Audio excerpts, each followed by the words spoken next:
La viuda pobre huyó a una casa congelada en la montaña, y no fue por valentía, ni por destino, ni por fe, fue porque ya no había nada más, porque atrás solo quedaba el hambre, la humillación y la mirada de un cuñado que la desnudaba con odio y con codicia al mismo tiempo.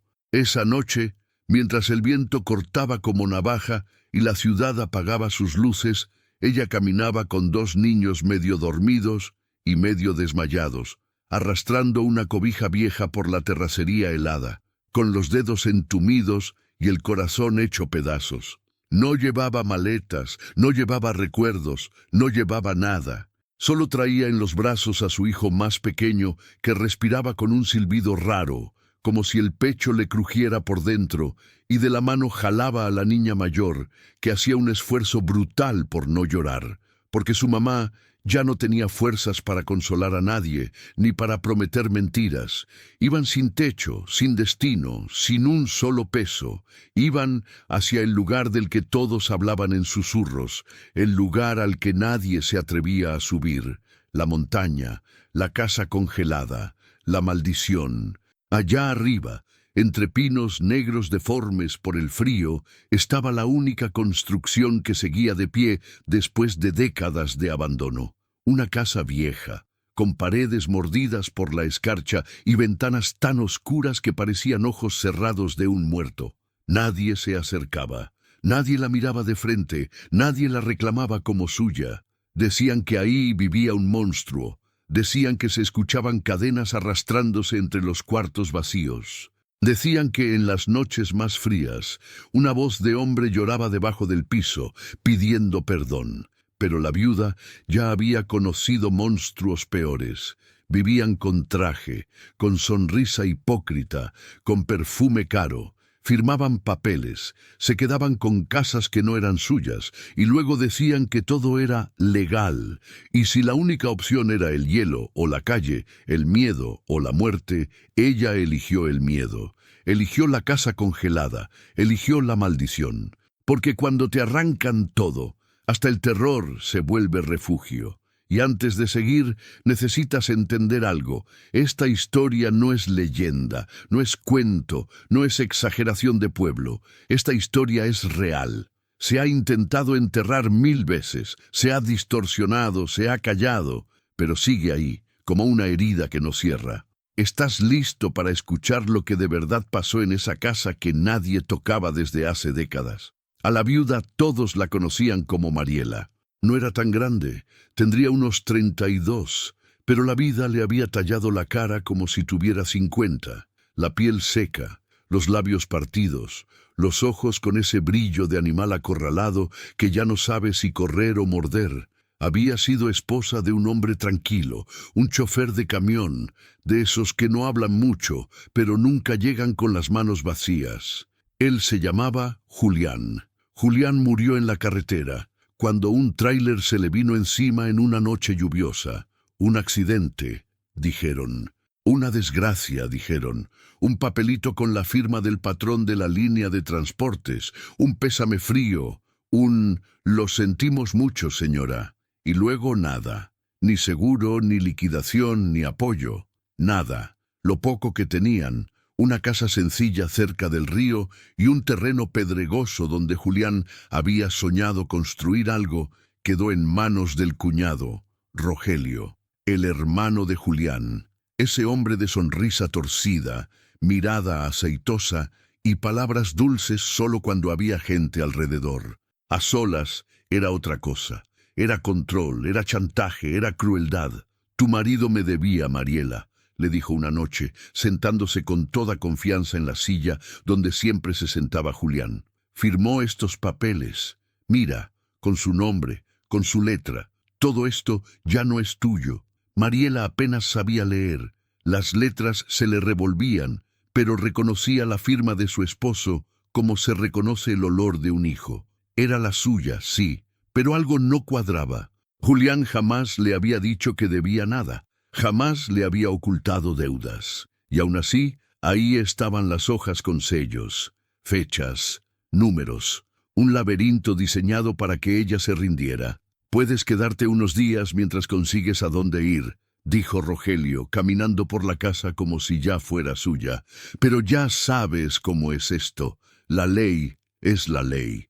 La ley. Esa palabra que sonaba a puerta cerrándose en su cara. Los días se convirtieron en semanas, y las miradas de Rogelio se volvieron más largas, más pesadas. Un día se atrevió a más. La tomó del brazo con fuerza, mientras los niños dormían en el cuarto en el que antes había dormido la familia completa. «Hay formas de arreglarnos», murmuró con el aliento a alcohol y un brillo obsceno en los ojos. «Tú no quieres quedarte sin nada, ¿verdad?» Una mano lava a la otra. Mariela sintió un asco tan profundo que casi vomita. Se soltó como pudo, empujándolo, recibiendo a cambio un manotazo en la cara que le dejó la mejilla ardiendo. «Ingacha, vas a ver», susurró él con esa voz baja y venenosa. «No sabes con quién te metes. Esta casa ya no es tuya. Este terreno ya no es tuyo. Tú y tus chamacos son un estorbo». La amenaza no tardó en convertirse en acción. Una tarde, en pleno frío de noviembre, Rogelio llegó con un actuario, 2 policías y un montón de papeles. No hubo tiempo de defenderse, ni de explicar, ni de llorar. Las cosas de Mariela terminaron aventadas a la calle: cobijas viejas, una olla golpeada, la mochila con los cuadernos de la niña. El niño más chico temblaba de fiebre, la frente caliente, los labios resecos. La gente miraba desde las ventanas, nadie decía nada, nadie quería problemas. Nadie se metía con Rogelio, que además de todo era compadre del presidente municipal. «Asuntos legales», murmuraban, cerrando las cortinas. En menos de una hora estaban fuera, exiliados, despojados, desnudos ante la noche. Rogelio, con una sonrisa de triunfo, soltó la frase que se clavaría como una astilla en el alma de Mariela. «Puedes irte a donde quieras, pero si te acercas otra vez, te meto a la cárcel por invasión. Ya no tienes nada aquí. Nada, nada, nada, nada». La palabra resonaba como eco en su cabeza mientras caminaba sin rumbo con sus 2 hijos. No tenía familia cercana, su mamá había muerto hacía años, el papá se había ido cuando era niña. Amigos, pocos, y los pocos, pobres. Nadie podía cargar con una viuda y 2 criaturas. Entonces escuchó a 2 señoras cuchicheando en la esquina, creyendo que ella ya se había ido más lejos. ¿Y ahora dónde se va a meter la pobre? ¿Quién sabe? Acá no hay refugio ni nada. Dicen que allá arriba, en la montaña, todavía está la casa vieja de don Tiburcio. ¿Estás loca? Esa casa está maldita.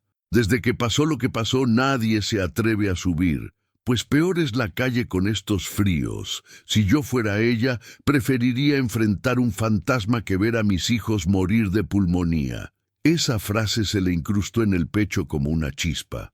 Preferiría enfrentar un fantasma. Esa misma noche, con los pies entumidos y el estómago vacío, Mariela tomó una decisión brutal, desesperada, visceral.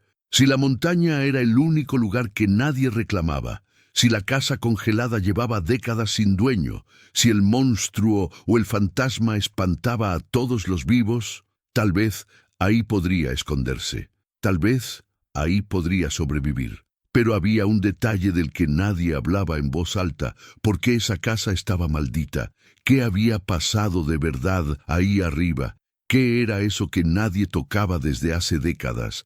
El camino hacia la montaña era una serpiente de piedra. La tierra subía en curvas frías. El aire se volvía más delgado, más cortante. Los niños iban en silencio, agotados. La niña, que se llamaba Alma, apretaba fuerte la mano de su madre. El niño, Leo, cada tanto tosía con un ruido húmedo que hacía que Mariela sintiera terror absoluto. Ese tipo de tos se llevaba a los niños en las madrugadas sin pedir permiso. «Falta mucho, mamá», susurró Alma con la voz quebrada. «Poquito», mintió Mariela, aunque en realidad no tenía idea. Solo tenía una dirección vaga. Sigue el camino que va al cerro, y cuando el aire se sienta más pesado, ahí es. Así se lo había dicho una vez un señor borracho en la tienda, contando leyendas. La oscuridad tragaba los sonidos del pueblo. Allá abajo quedaban las luces, las risas lejanas, los motores, las vidas de los que sí tenían donde dormir. Allá arriba lo único que se escuchaba era el crujido de las ramas secas bajo sus zapatos gastados, el silbido del viento entre los pinos y de vez en cuando un aullido lejano que hacía que el corazón se apretara. El olor cambió. Dejó de oler a polvo y a basura quemada y empezó a oler a tierra mojada y a resina de pino, pero también a algo más denso, más viejo, como humedad guardada por años, como metal oxidado, como ropa que nadie lava, silencio que nadie rompe, un olor a abandono absoluto. Mariela sintió por primera vez el miedo físico. Ese miedo que se te pega en la nuca, que te hace sentir observada aunque no haya nadie. Se detuvo un segundo, mirando hacia arriba. Entre los árboles se dibujaba una sombra rectangular, una silueta congelada contra el cielo oscuro. La casa. Cuando por fin llegaron, el viento parecía más frío alrededor de esa construcción. Era como si la casa misma robara el calor de todo lo que se acercaba. Las paredes, encorvadas por los años, estaban cubiertas de manchas negras de humedad.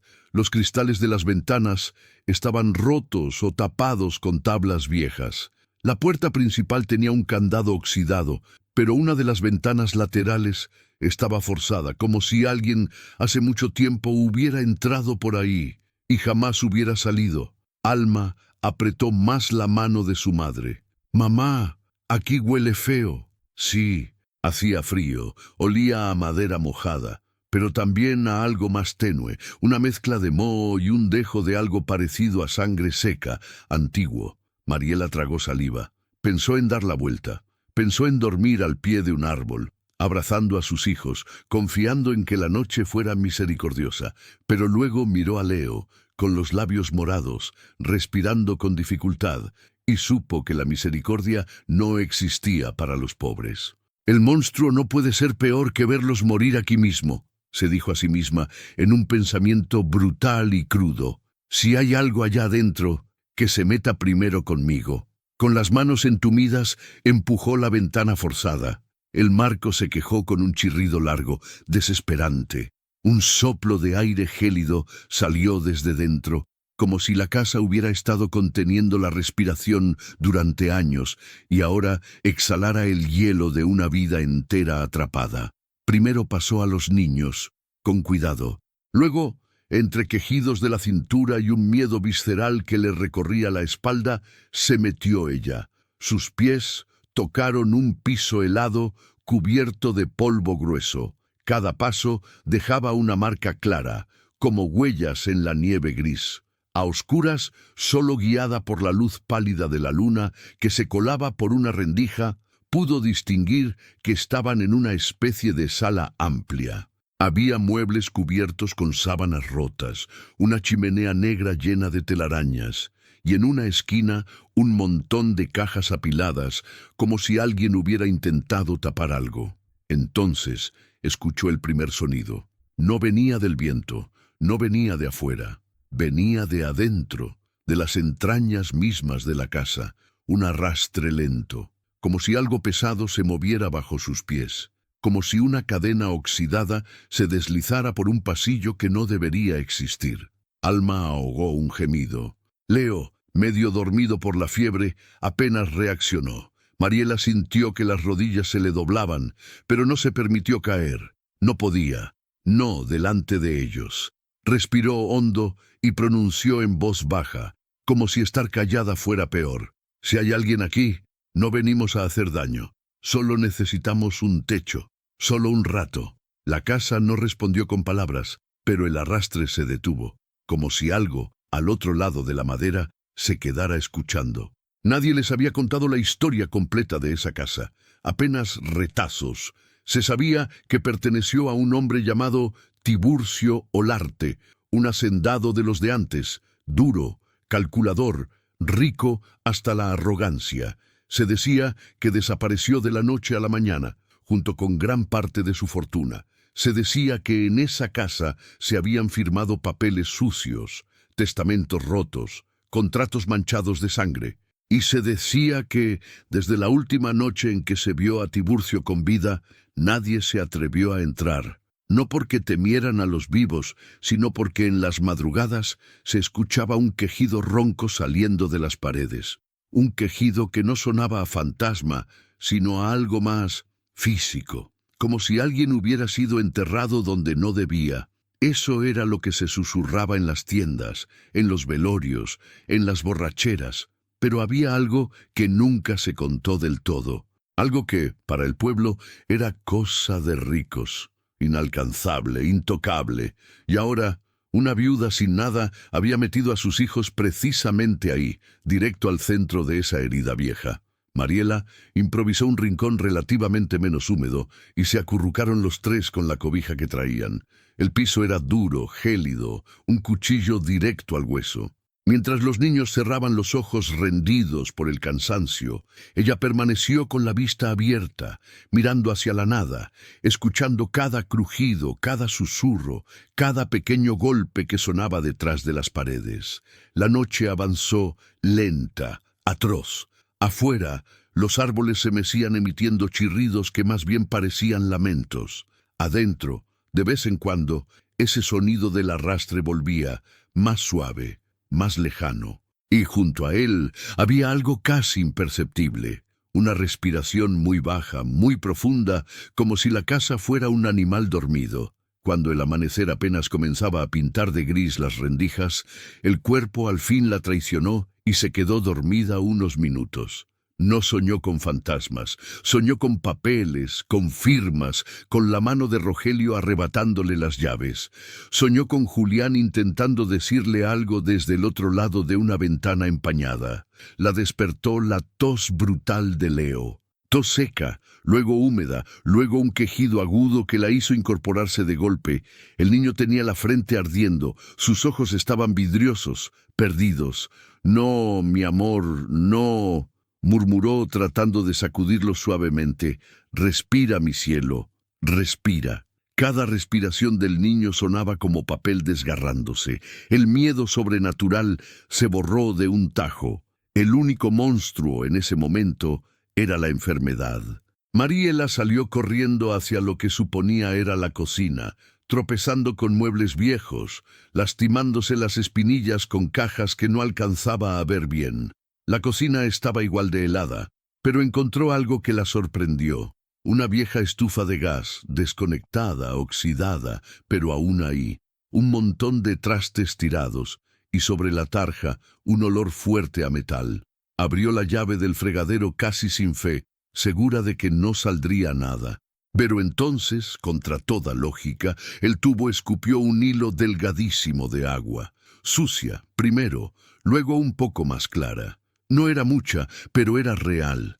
Agua. En una casa que llevaba décadas abandonada, la tubería seguía conectada a algo, a alguna línea que nadie se había molestado en cortar. ¿Por qué? Llenó un vaso sucio, lo enjuagó como pudo y volvió con Leo. Le mojó los labios, le pasó un trapo húmedo por la frente, susurrándole cosas que ni ella creyó. Alma observaba todo con una seriedad demasiado adulta para sus 7 años. «Mamá, ¿y si nos regresamos?», dijo al cabo de un rato en voz bajita, «aunque sea a pedir en la calle. Ahí nos corren, nos golpean, nos quitan a tu hermanito si se dan cuenta que está enfermo», respondió Mariela con una sinceridad cruel. «Aquí, al menos, nadie nos ve». Nadie los veía. Nadie sabía que en ese instante una viuda se debatía entre el miedo a lo invisible y el terror palpable a perder a su hijo en una casa maldita. Nadie se imaginaba que, en el mismo lugar que el pueblo evitaba, se estaba librando una guerra silenciosa por la supervivencia.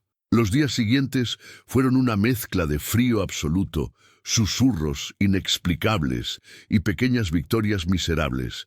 Descubrir que en la alacena quedaban algunos frascos viejos de sal, un poco de azúcar empedrada, un costalito de frijol lleno de polvo, pero todavía útil.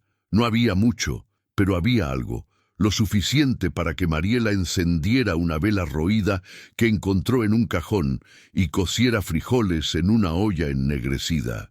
El olor del frijol hirviendo llenó la casa, mezclándose con el tufo a humedad, como una resistencia mínima contra el abandono. Era un aroma humilde, pero para ellos fue un banquete. Alma comía despacio, como si no quisiera que se acabara. Leo apenas probaba, pero al menos lograba bajar algunos tragos. Y mientras el humo de la olla subía, Mariela se dio cuenta de algo.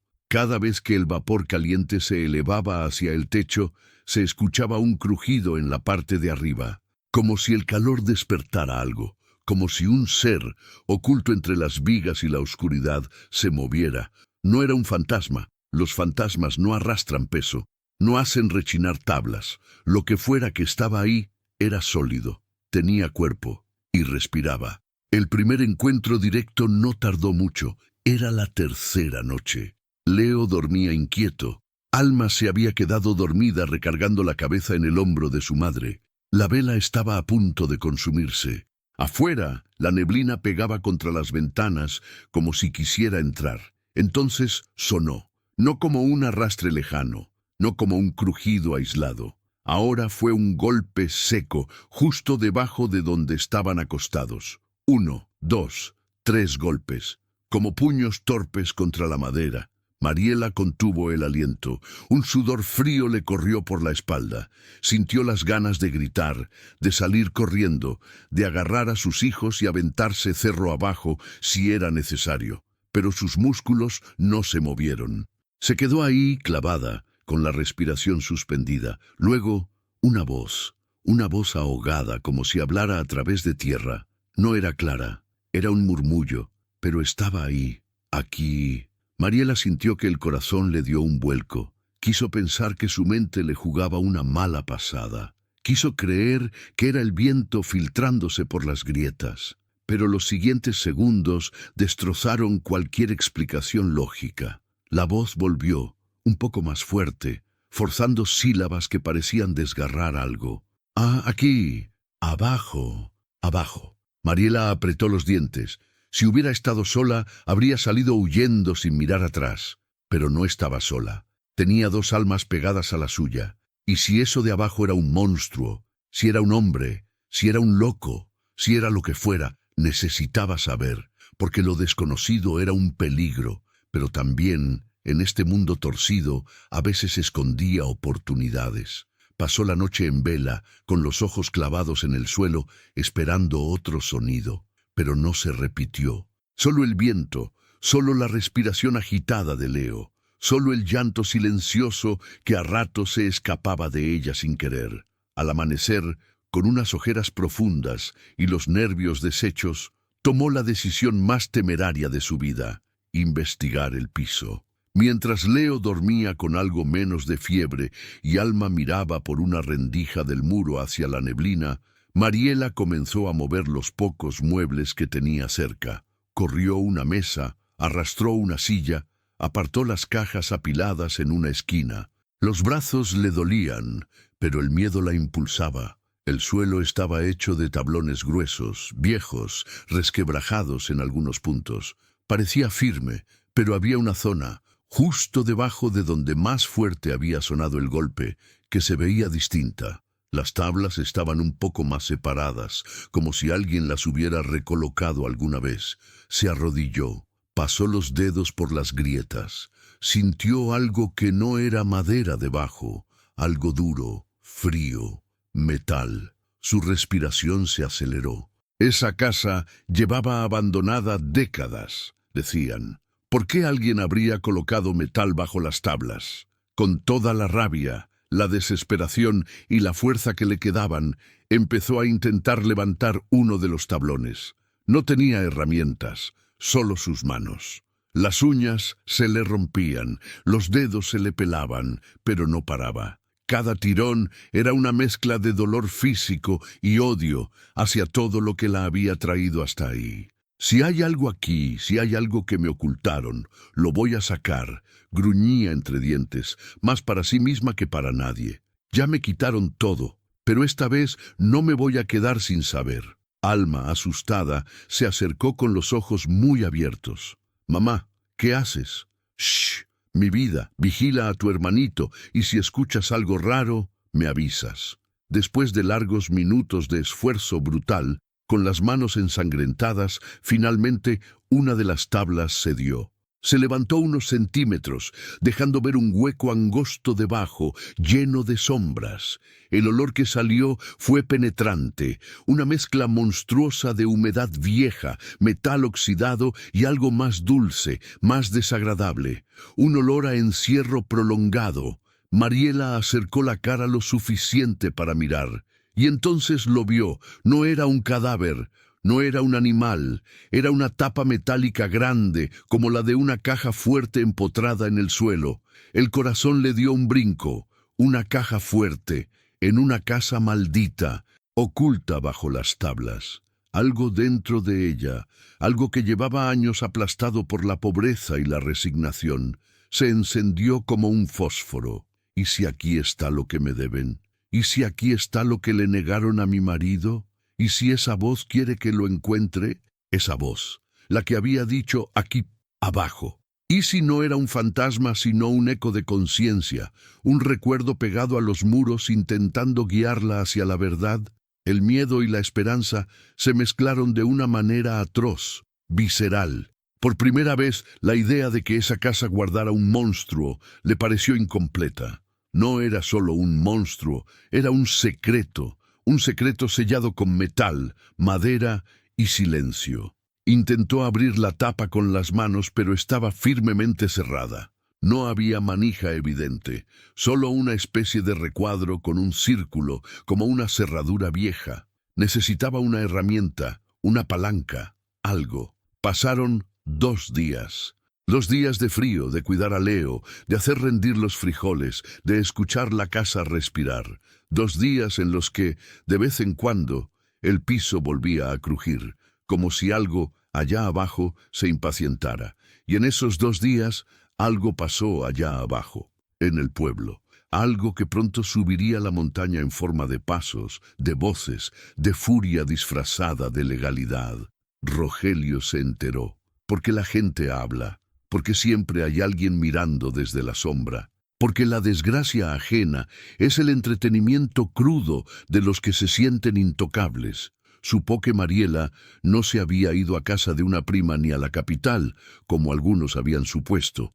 Supo que alguien la había visto caminar hacia el cerro. Supo que, en lugar de desaparecer calladita, se había atrevido a ocupar el único espacio que nadie se atrevía a reclamar, la casa de Tiburcio Olarte, y eso lo enfureció, no por miedo al fantasma, no por compasión, lo enfureció por otra razón, una que tenía que ver con papeles viejos, con negocios sucios, con una noche en la que él mismo, años atrás, había subido a esa misma casa, sin testigos, acompañando a un hombre borracho que no sabía que sería su última borrachera. Lo que Mariela no sabía, lo que casi nadie sabía, era que Rogelio tenía una conexión directa con esa casa, y no una cualquiera, una conexión criminal. Mientras ella intentaba abrir la tapa metálica con las manos heridas, Rogelio bajaba de una camioneta, visitando a un viejo abogado que había sido socio de Tiburcio. Pidió un café, habló de cosas triviales, hasta que soltó la pregunta, con aparente casualidad. «Oiga, licenciado, ¿no que ya nadie se mete a la casa del viejo Olarte?» El hombre lo miró por encima de sus lentes. «Hasta donde sé, no. Ahí no hay nada que sacar, Rogelio. Ya todo quedó cerrado». Rogelio sonrió, pero no con alivio. Sonrió con esa frialdad que solo tienen los que han cruzado tantas veces la línea entre lo legal y lo monstruoso, que ya no la distinguen. Pues parece que alguien sí se metió. En la casa congelada, esa misma tarde, Mariela sentía que el tiempo se le escurría entre los dedos. La fiebre de Leo subía y bajaba como una marea cruel.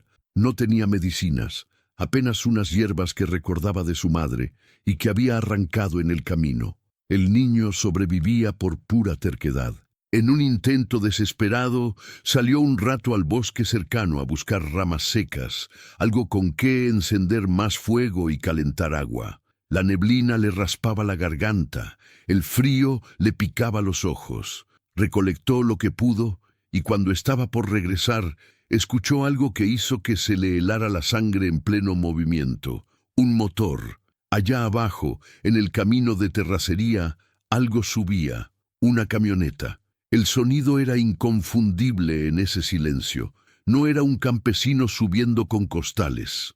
Era un vehículo más pesado, más poderoso. Un motor que no temía a los baches.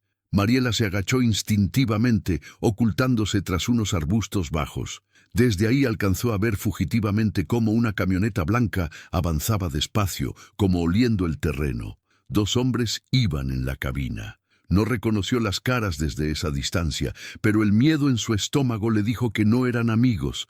Corrió de regreso a la casa con el corazón desbocado. Entró casi tirando la puerta interna, despertando a Alma sobresaltada. «Reúne tus cosas, lo que tengamos, rápido», susurró, jadeando. «¿Qué pasa, mamá? Alguien viene». Intentó pensar en una salida trasera, una manera de huir, pero no había. La casa estaba literalmente incrustada en la montaña. Hacia atrás, un paredón de roca. Hacia adelante, solo el barranco. Y para bajar hacia el pueblo, necesitaba salir por el frente. El rugido del motor se fue acercando. Las llantas crujieron sobre la grava helada. Luego, el sonido se detuvo. Silencio. Después, el portazo de una puerta de camioneta. Voces. «¿Seguro que está aquí?» «Sí, patrón. La vieron subiendo hace unos días. No hay otro lado a donde ir». Mariela reconoció la voz del segundo hombre. Era uno de los ayudantes de Rogelio. Eso solo podía significar una cosa. El otro, el que daba las órdenes, era él.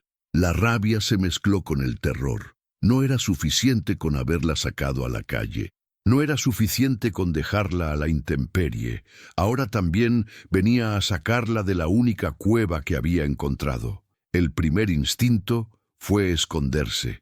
Llevó a los niños al cuarto más oscuro, les pidió que se metieran debajo de una cama rota y les susurró, con la voz más firme que pudo forzar: «Pase lo que pase, no salgan, no hagan ruido, no digan mi nombre».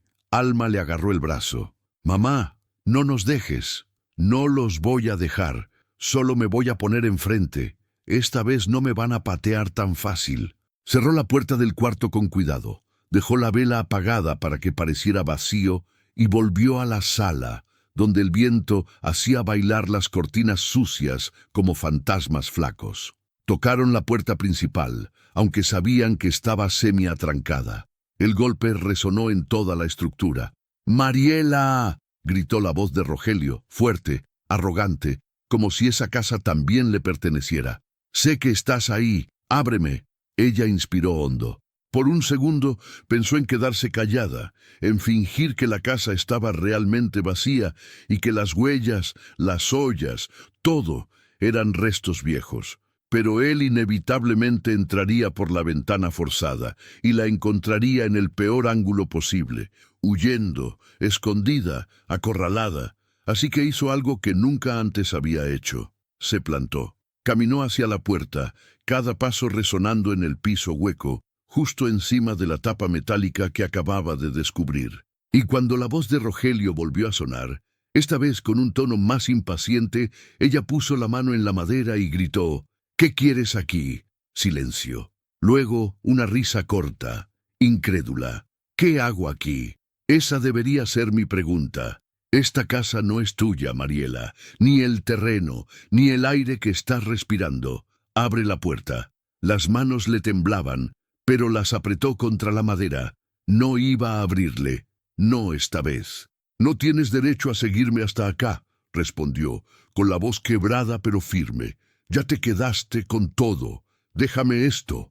«Te estás metiendo en problemas serios, mujer», dijo otra voz, la del ayudante. «Es allanamiento, propiedad privada». «¿Propiedad de quién?», respondió ella, casi escupiendo las palabras. «Esta casa lleva décadas sola. A nadie le importó, nadie la arregló, nadie puso un peso. Solo se acordaron de ella cuando una persona como yo necesitó un techo». Hubo un silencio denso. Luego el sonido del candado siendo forzado, unos golpes, un crujido, la puerta se estremeció. Esa madera vieja no aguantaría mucho. «Te lo voy a decir por última vez, y por bien de tus chamacos», gruñó Rogelio. «Sal y bájate conmigo. Allá abajo vemos qué hacemos. No quieres que esto se ponga feo aquí arriba. Nadie escucha los gritos en la montaña». Esa frase fue como un disparo en la mente de Mariela. Nadie escucha los gritos en la montaña. Era al mismo tiempo una amenaza y una confesión. Porque, ¿cómo sabía él eso también? ¿Cuántas veces había probado ese silencio? La casa misma pareció reaccionar.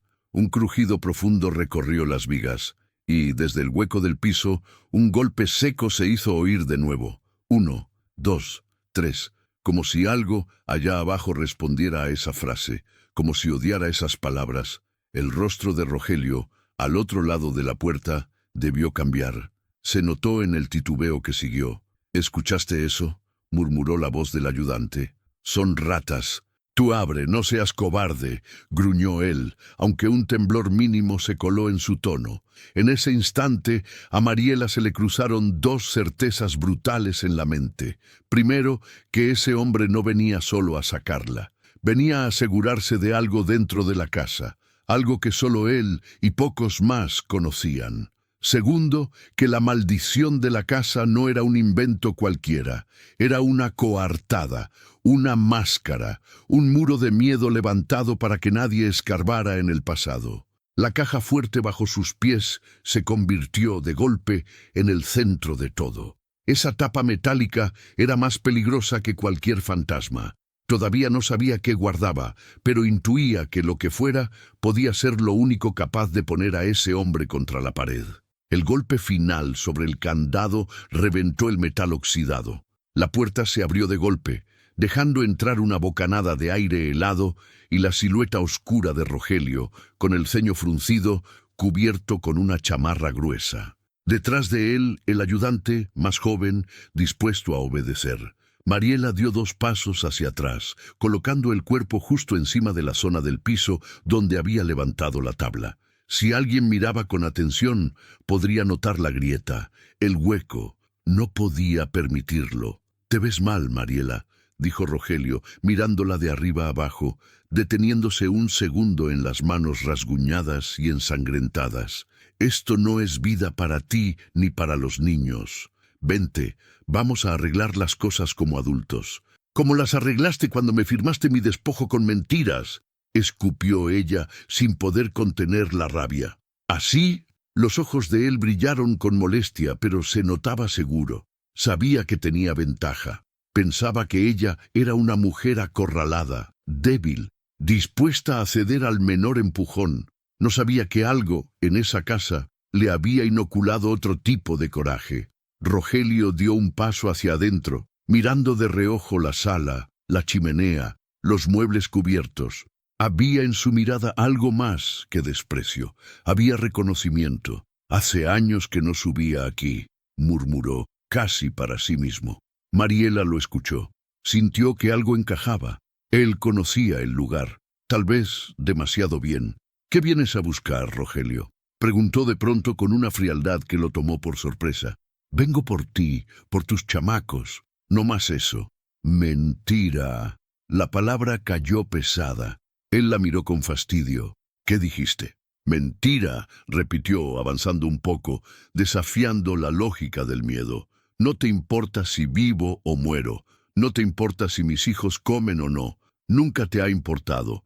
Entonces, ¿para qué subes tan lejos, arriesgando tu camioneta en este camino de mierda, solo para sacar a una pobre de una casa que nadie quiso por años?» Rogelio apretó la mandíbula. «Porque no es tuya, porque la ley dice». «La ley nunca subió a esta montaña», lo interrumpió ella, con una dureza que lo hizo callar. «La ley no sabe que bajo estas tablas algo golpea cuando tú amenazas. La ley no sabe que hay una tapa de metal aquí abajo». El mundo se detuvo un segundo.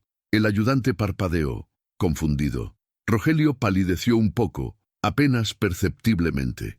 «¿De qué estás hablando?». «De la caja escondida bajo el piso», dijo ella, apuntando con la barbilla hacia abajo. sin moverse del lugar, de lo que guardaron aquí, de la razón real por la que inventaron que esta casa está maldita para que nadie se atreviera a meterse. Quiso sonar segura, aunque apenas había arañado la superficie, pero esas palabras, lanzadas así, fueron como una bomba. El ayudante miró instintivamente al suelo. Rogelio lo notó y le lanzó una mirada fulminante. «No le hagas caso a esta loca. Ha de estar escuchando voces de su marido muerto». Entonces, la casa hizo algo que nadie esperaba. Desde abajo, desde la caja, desde ese vientre metálico sellado, volvió a escucharse el golpe, esta vez más fuerte. 1, 2, 3, y luego una especie de gemido largo, un eco atrapado. El ayudante dio un salto hacia atrás. «¿Qué fue eso, patrón?» «Ratas, ya te dije», gruñó Rogelio, aunque el sudor frío le brillaba en la frente. Mariela, con el miedo convertido ahora en arma, dio un paso más hacia él. «Ratas no golpean así. Ratas no dicen aquí abajo». «¿O qué dejaste tú aquí hace años, Rogelio? ¿A quién?»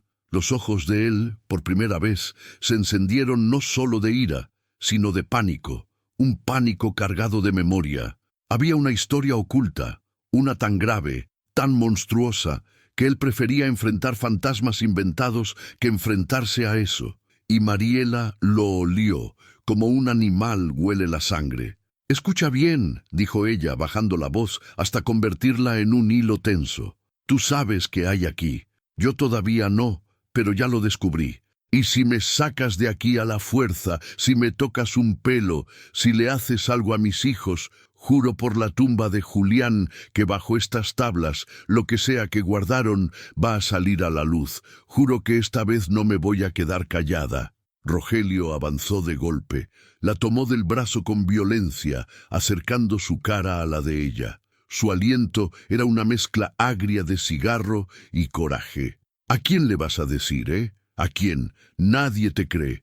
Para todos eres una pobre loca que no pudo mantener lo que su marido dejó. Si yo digo que te metiste a robar aquí, te meten al bote y tiran la llave». Ella lo miró fijo, con odio, con rencor absoluto, con una frialdad que solo nace cuando ya no se tiene nada que perder. «No necesito que me crean, solo necesito que tú sepas que sé, y que si un día aparece esa caja abierta, si un día alguien escarba lo que hay debajo de esta casa, tu vida se acaba, tu reputación se acaba, tus negocios se acaban». La palabra caja se quedó flotando en el aire como un cuchillo. El ayudante miraba la escena inquieto. Él no sabía los detalles. Nunca le contaron que, años atrás, Rogelio había subido con Tiburcio a revisar unos papeles.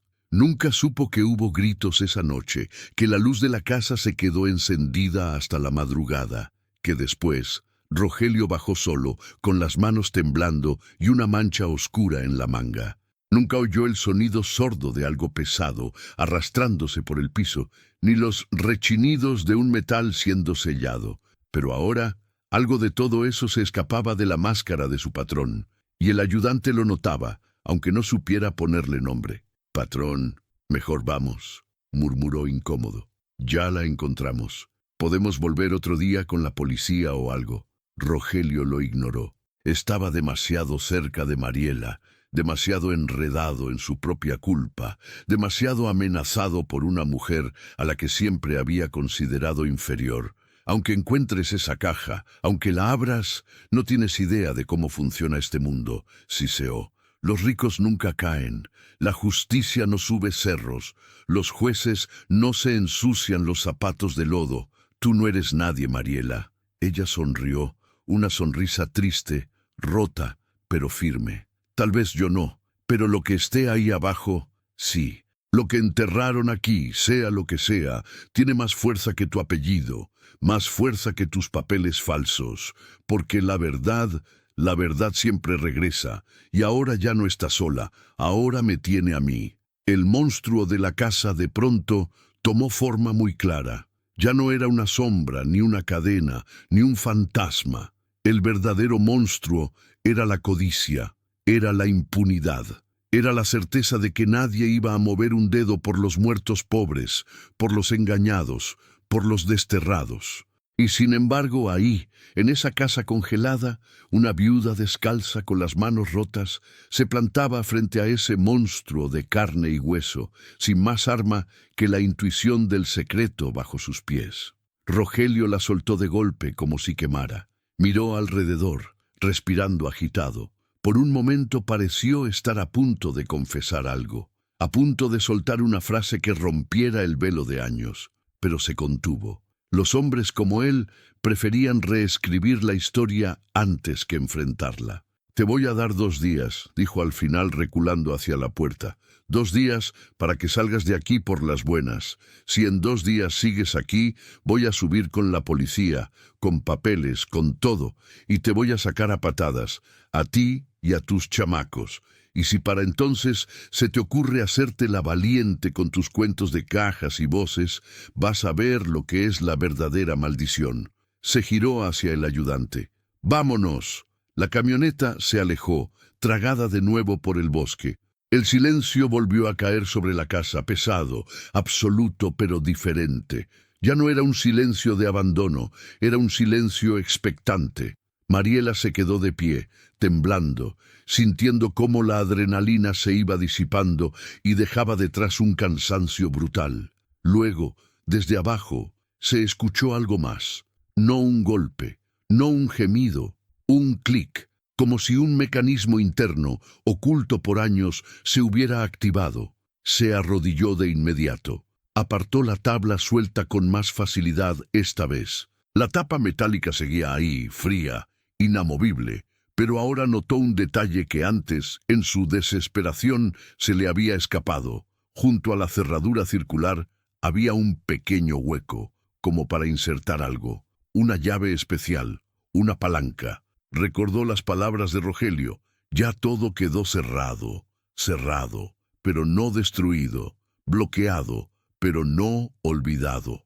Alma se acercó, con los ojos brillando de miedo y curiosidad.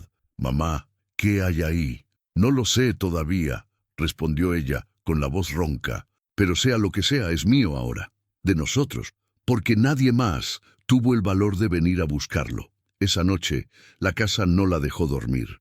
Los sonidos eran más constantes, golpes sutiles, movimientos bajo el piso, respiraciones que no eran suyas, ni de sus hijos. No sabía si era la sugestión, la locura o algo más, pero sentía compañía, una compañía antigua, cargada de culpa y de necesidad de justicia.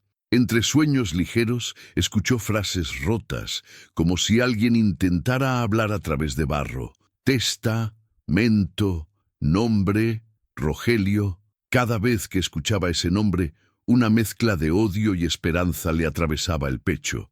Esa caja no era solo un escondite de dinero, no podía serlo. Había algo más profundo, algo que tenía que ver con papeles, con herencias, con firmas, con la vida de los Solarte y probablemente con la muerte de alguno de ellos. 2 días. Eso era lo que tenía. 2 días antes de que Rogelio regresara, esta vez con la fuerza completa de un sistema siempre dispuesto a aplastar a los que no pueden pagar abogados.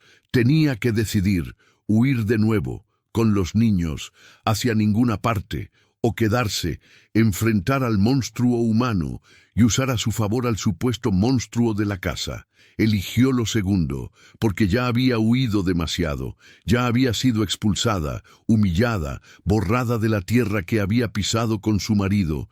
Si volvía a correr, sus hijos aprenderían que en este mundo los que no tienen apellidos ni cuentas en el banco solo pueden agachar la cabeza, y ella, con todo el miedo en el cuerpo, no estaba dispuesta a legarles esa enseñanza. El plan que comenzó a tramar era tan peligroso como necesario. Lo primero fue encontrar una herramienta. Tenía que abrir esa caja. Buscó por toda la casa, con una determinación atroz. Revisó cajones, armarios viejos, un escritorio cubierto de polvo donde todavía se veía un tintero seco. Nada, hasta que detrás de una puerta que llevaba a un cuarto más pequeño, encontró algo que la hizo detenerse en seco. Era un cuarto de trabajo, o lo había sido. Había estantes con cajas llenas de papeles carcomidos por la humedad, libros de contabilidad, carpetas con nombres que ya nadie recordaba. Y en una pared, colgando torcido, un retrato enmarcado de un hombre de bigote canoso y ojos pequeños, fríos. Tiburcio Olarte. El corazón le brincó. Ese rostro era conocido, no por haberlo visto en vida, sino en recortes amarillentos que alguien había usado una vez para tapar una ventana. Empresario ejemplar, decían los titulares, filántropo local, hombre de honor, palabras vacías pegadas sobre una cara dura, sin rastro de verdadera bondad. Debajo del retrato, incrustada en la pared, había una pequeña cajonera de metal oxidado, con cerraduras reventadas. Abrió la primera, nada útil. La segunda, fichas, recibos. La tercera, ahí la encontró. Una barra de metal macizo, pesada, como una palanca, probablemente usada alguna vez para forzar cajas o abrir cajones trabados. El tipo de herramienta que nadie deja tirada a la vista si no es en su propio territorio, en su propio santuario de secretos. La tomó con ambas manos. El peso le pareció casi simbólico. Era como cargar, de golpe, con la posibilidad de cambiarlo todo. Esa misma tarde, cuando la luz se filtraba débilmente entre las nubes grises, volvió a arrodillarse junto a la tapa metálica. Insertó la punta de la palanca en la rendija, justo donde el metal se encontraba con la madera. Hizo fuerza. Los músculos de los brazos le dolieron hasta el hueso. Sus dientes rechinaban. Alma miraba desde la cama, abrazando a Leo, que respiraba un poco mejor, gracias al calor improvisado de las cobijas y los frijoles calientes. «Mamá, ten cuidado», susurró. «Si se abre, va a ser ruidoso. Mi vida», dijo ella, sin dejar de hacer fuerza. «No te asustes. Lo que salga, lo enfrentamos juntos». Empujó con todo. La tapa cedió 1 milímetro, luego 2. Un chirrido atroz, chirriante, llenó el aire, como si un grito metálico estuviera saliendo a través de los años. Finalmente, con un golpe seco, la tapa se elevó lo suficiente como para que ella pudiera meter los dedos debajo y, jadeando, terminar de levantarla. Lo que había ahí dentro no era solo dinero, ni joyas, ni nada tan simple. Primero vio sobres, muchos sobres, apilados, atados con lazos que se habían deshecho con el tiempo, documentos envueltos en telas viejas, fichas metálicas, libretas encuadernadas. Y en uno de los lados, casi pegado a la pared del compartimento, un bulto alargado, envuelto en plástico grueso y cuerda. El olor que salió fue tan intenso, tan monstruoso, que tuvo que llevarse la mano a la boca para no vomitar. Ese bulto, sin lugar a dudas, había sido carne, carne humana. Se quedó helada. Podía ver, a través del plástico amarillento por los años, la forma de un brazo, el contorno apenas visible de un hombro. No era un cuerpo completo, era un fragmento, pero bastaba. Bastaba para confirmar que esa casa no estaba maldita por juegos de niños, ni por supersticiones. Estaba manchada por un crimen verdadero, atroz, irrefutable. Alma no alcanzó a ver los detalles desde su ángulo, pero el gesto de su madre le dijo que aquello no era cualquier cosa. «¿Qué es, mamá?», preguntó con la voz temblorosa. Mariela respiró hondo. Cerró la tapa apenas lo suficiente para que la niña no viera. No quería que esa imagen brutal se quedara pegada en su memoria. «Es la prueba de que el monstruo no vive en las paredes, hija, vive en los hombres». Tomó entonces uno de los fajos de papeles y lo abrió. Las letras se habían corrido un poco por la humedad, pero seguían siendo legibles. Y ahí, en la parte superior de uno de los documentos, leyó algo que la hizo marearse. «Testamento de última voluntad de Tiburcio Olarte». El corazón se le detuvo un segundo. Bajó la mirada, buscando nombres, herederos, cláusulas, y ahí estaba. Entre las letras formales, los términos legales, los párrafos densos, encontró una línea que cambió para siempre el mapa de su desgracia. que el total de mis propiedades, incluyendo la casa de la montaña y los terrenos anexos, pasen a manos de mi chofer y hombre de confianza, Julián Méndez, en agradecimiento por sus años de lealtad y servicio. El mundo dio una vuelta completa. La casa, los terrenos, todo, había pertenecido por derecho a su marido, a Julián. Ese hombre que murió en la carretera bajo circunstancias accidentales. Ese hombre que casualmente nunca le había dicho nada del testamento, porque probablemente nunca supo que existía